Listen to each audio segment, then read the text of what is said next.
Assalamualaikum warahmatullahi wabarakatuh. Perkenalkan, nama saya Nurul Mutminnah, NIM 10572-1919020, kelas M20E. Di sini saya akan membahas terkait sistem perhitungan biaya tradisional atau traditional costing. Adapun pengertian sistem perhitungan biaya tradisional menurut Hasan dan Mowen, sistem perhitungan biaya tradisional adalah sistem yang hanya memusatkan ukuran-ukuran output aktivitas yang didasarkan pada volume produksi.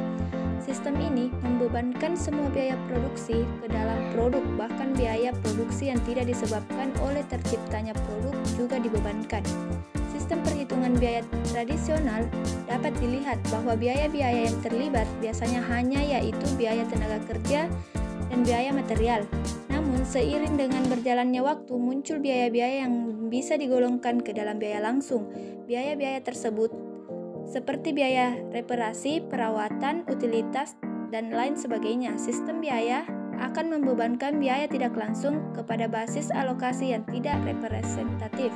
Adapun konsep dasar perhitungan biaya tradisional dilakukan dengan dua cara, yaitu tarif pabrik menyeluruh, di mana pembebanan overhead ke produk secara tradisional dapat menggunakan tarif pabrik menyeluruh. Overhead dibebankan pada kelompok hanya dengan menjumlahkan semua biaya overhead yang diharapkan terjadi di pabrik selama setahun. Tahap selanjutnya menghitung tarif pabrik menyeluruh dengan menggunakan satu penggerak tingkat unit. Biasanya adalah jam tenaga kerja langsung atau jam mesin. Yang kedua itu tarif departemental, di mana dasar pemikiran tarif departemental ini adalah untuk menghindari pembebanan rata-rata seperti yang digunakan pada tarif pabrik menyeluruh. Tarif pabrik departemental berasumsi bahwa beberapa departemen mungkin lebih intensif apabila overhead dibandingkan dengan yang lain, sehingga produk yang menghabiskan waktu lebih banyak pada departemen akan dibebankan overhead yang lebih besar dari menghabiskan waktu yang lebih sedikit. Karakteristik tradisional costing. Ada beberapa karakteristik akuntansi biaya tradisional menurut Douglas The Hicks, antara lain: 1. Persentase biaya tidak langsung menjadi bagian besar dari total biaya. Harga pokok produksi atau overhead cost meningkat terus selama beberapa tahun terakhir. Yang kedua, operasi-operasi yang memakai tenaga kerja langsung biasanya digantikan oleh otomatis. Penambahan peralatan tanpa bantuan tenaga kerja langsung bisa menyebabkan distorsi pada distribusi biaya tidak langsung. Yang ketiga, banyak operasi yang bisa dilakukan dengan adanya intervensi manusia dan memiliki waktu siklus yang signifikan.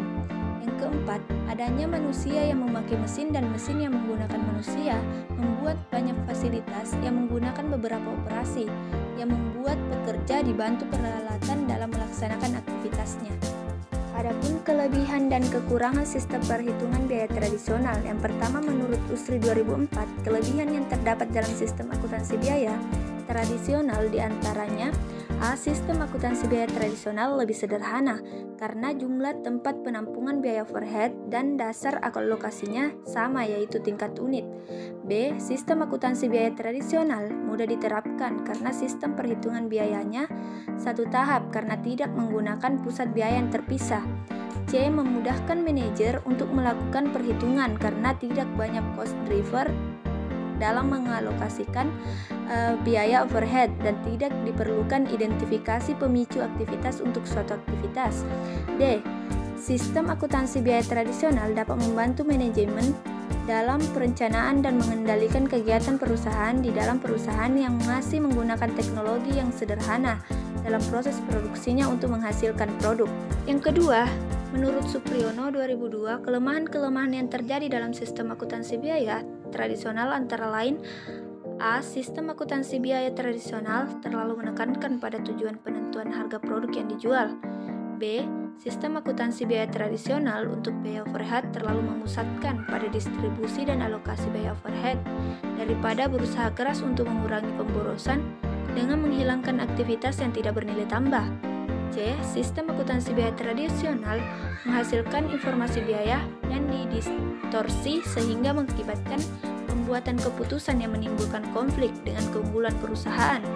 D. Sistem akuntansi biaya tradisional menggolongkan biaya langsung dan tidak langsung serta biaya tetap dan variabel hanya mendasarkan faktor penyebab tunggal, misalnya volume produk, padahal dalam lingkungan teknologi maju, cara penggolongan tersebut menjadi kabur karena biaya karena biaya dipengaruhi oleh berbagai macam aktivitas. Sistem akuntansi biaya tradisional tidak mencerminkan sebab akibat biaya. Contoh kasus sistem biaya tradisional, misalnya PT KFC membuat dua jenis produk yang diberikan kode KF dan FC. Taksiran biaya yang berkaitan dengan proses produksi kedua produk tersebut adalah sebagai berikut. Keterangan unit yang diproduksi KF 10.000 unit dan FC 20.000 unit. Jam tangan kerja langsung per unit produk 4 jam dan FC 2 jam. Jam kerja mesin per unit produk KF 2 jam dan FC 4 jam. Kebutuhan bahan per unit produk KF 2 kg dan FC 1 kg. Harga bahan langsung per kilogram KF 20.000 dan FC 10.000. Upah tenaga kerja langsung per jam 5.000 dan FC 5.000. Biaya overhead menurut kelompok aktivitas dan pemicu biaya aktivitas cost driver activity pada periode tersebut adalah sebagai berikut, yaitu kelompok aktivitas A tenaga listrik, biaya aktivitasnya 40 juta, pemicu biaya aktivitas jam kerja langsung. B pemeliharaan, biaya aktivitasnya itu 70 juta, pemicu biaya aktivitas jam kerja mesin. C penanganan material, biaya aktivitasnya 60 juta, pemicu biaya aktivitas banyaknya bahan. D inspeksi, biaya aktivitasnya itu 30 juta, pemicu biaya aktivitasnya unit produksi, sehingga totalnya yaitu 200 juta. Maka dihitunglah biaya produk per unit untuk masing-masing produk dengan metode tradisional. Jawabannya kita dapat lihat setiap unit KFC membutuhkan 4 JKL atau jam kerja langsung dengan upah sebesar 5.000 per JKL atau jam kerja langsung. Sedangkan setiap satu unit FC membutuhkan 2 jam kerja langsung dengan upah 5.000 per jam kerja langsung. Jadi, biaya tenaga kerja langsung per unit KFC adalah 20.000 dan sebesar 10.000 per unit untuk FC. Biaya overhead yang dikeluarkan untuk membuat seluruh produk tersebut adalah 200 juta, di mana penetapan biaya overhead didasarkan pada jam kerja langsung. Jadi, tarif biaya overhead pabrik dibebankan sebesar 200 juta dibagi 80.000 jam kerja langsung, sehingga menghasilkan 2.500 jam kerja langsung. Maka biaya overhead yang dibebankan setiap unit produk adalah biaya overhead pabrik produk KFC jam per unit produk 4 jam, tarif per jam kerja langsung 2.500, biaya per unit produk yaitu 10.000.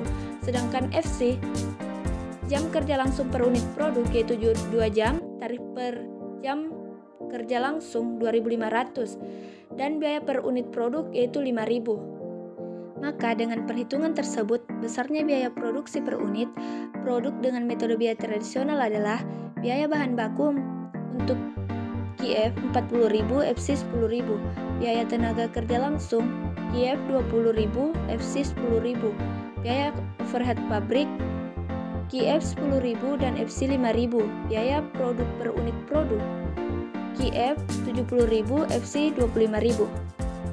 Selanjutnya yaitu Activity Based Costing atau ABC. Pengertian Activity Based Costing atau ABC didefinisikan sebagai suatu sistem pendekatan perhitungan biaya yang dilakukan berdasarkan aktivitas-aktivitas yang ada di perusahaan. Sistem ini dilakukan dengan dasar pemikiran bahwa penyebab timbulnya biaya adalah aktivitas yang dilakukan dalam suatu perusahaan, sehingga wajar bila pengalokasian biaya-biaya tidak langsung dilakukan berdasarkan aktivitas tersebut. Menurut Hongren 2005, ABC atau Activities Based Costing adalah metode penentuan biaya produk yang pembebanan biaya overhead berdasarkan pada aktivitas yang dilakukan dalam kaitannya dengan proses produksi. Fungsi Activity Based Costing yang pertama untuk memberikan akurasi yang lebih tinggi dalam perhitungan biaya produk dan layanan dibandingkan dengan sistem penetapan biaya tradisional, karena semua produk tidak diproduksi secara merata dan beberapa produk diproduksi dalam jumlah besar dan beberapa dalam jumlah kecil, sehingga biaya overhead produksi telah meningkat secara signifikan dan tidak lagi berkolerasi dengan jam kerja mesin produktif atau jam kerja langsung. Yang kedua, untuk memahami biaya produk dan pelanggan. Ketiga, untuk memahami profitabilitas berdasarkan proses produksi atau pelaksanaan. Yang keempat, untuk memiliki analisis struktur sehubung dengan proses yang kompleks. Yang kelima, untuk menyediakan banyak informasi kepada manajemen untuk membantu dalam pengambilan keputusan. Yang keenam, menghilangkan aktivitas yang tidak menambah nilai karena keragaman produk. Yang ketujuh, untuk meningkatkan aktivitas nilai tambah karena keragaman permintaan pelanggan berkembang pesat. Karakteristik activity based costing. Yang pertama, meningkatkan jumlah kumpulan biaya yang digunakan untuk mengakumulasi biaya overhead. Jumlah nilai tergantung pada biaya kegiatan produksi. Kedua, ini membebankan biaya overhead untuk pekerjaan atau produk yang berbeda sebanding dengan biaya aktivitas dalam biaya berdasarkan biaya tenaga kerja langsung atau jam mesin. Yang ketiga, ini untuk meningkatkan keterlacakan biaya overhead yang menghasilkan data biaya unit yang lebih akurat untuk manajemen. Yang keempat, identifikasi biaya selama aktivitas dan penyebabnya tidak hanya membantu dalam perhitungan biaya yang lebih akurat dari suatu produk atau pekerjaan, tetapi juga menghilangkan aktivitas non-nilai tambah. Penghapusan aktivitas non-nilai tambah akan menurunkan biaya produk ini. Pada kenyataannya adalah inti dari penetapan activity based costing. Contoh kasus activity based costing, misalnya PT Jalan Berdiri memproduksi 2 produk, yakni sandal dan sepatu. Volume produksi sepatu sebanyak 1000 unit, sedangkan volume produksi sandal sebanyak 2000 unit. Sepatu tersebut dijual dengan harga 20.000, sedangkan harga sandal 10.000. Diketahui pula biaya utama sebesar 10.000 untuk sepatu, 5.000 untuk sandal dengan jam kerja langsung 500 jam, dan untuk sepatu 1.000 jam. Yang pertama itu aktivitas dan anggaran, di mana rekayasa anggarannya Rp100.000, sit up 500.000, mesin 2 juta, packaging 200.000. Yang kedua, data aktivitas sesungguhnya. Aktivitas rekayasa, konsumsi sepatu 35.000, sandal 15.000 sehingga jumlahnya 50.000. Sit up 50.000, sandal 50.000 sehingga jumlahnya 100.000. Mesin konsumsi sepatu 250.000, sandal 150.000 sehingga jumlahnya 400.000. Packaging konsumsi sepatu 50.000, sandal 50.000, jumlah 100.000. 3. Perhitungan activity based costing. Aktivitas rekayasa jumlah anggaran 100, jumlah aktivitas 50, tarif aktivitas 2, sit up 500.000, jumlah aktivitas 100, tarif aktivitas 5, mesin jumlah anggaran 2 juta, jumlah aktivitas 400, tarif aktivitas 50. Aktivitas packaging jumlah anggarannya 200.000, jumlah aktivitas 100.000, tarif aktivitas 2. Setelah activity based costing diketahui, perusahaan bisa membebankan biaya overhead kepada masing-masing produk yang disebut setelah mengetahui biaya utama dan biaya overhead masing-masing produk. Nantinya akan diketahui harga per unit produk yang sebenarnya sehingga laba bersih perusahaan juga dapat diketahui.